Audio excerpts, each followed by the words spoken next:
Good afternoon, parents.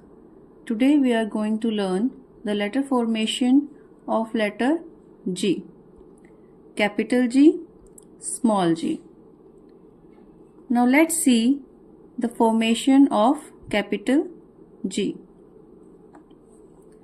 From this red line to the left, go halfway around the park till second blue line.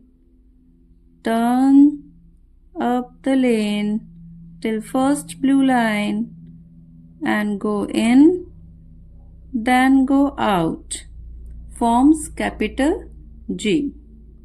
One more time. From the red line to the left, go halfway around the park till second blue line. Turn up the lane and go in, then go out. Forms capital G. Now let's see the formation of small g. From this first blue line, start with a curly k.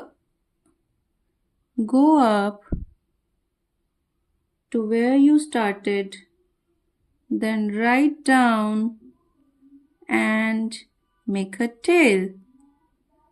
One more time. From this first blue line, make a curly k.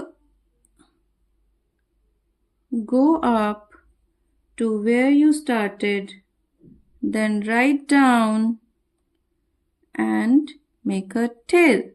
It forms small g. When we see the letter G, capital G and small g, we make the sound G. G. G, G, gloves. G, G, grapes. G, G, girl. Thank you.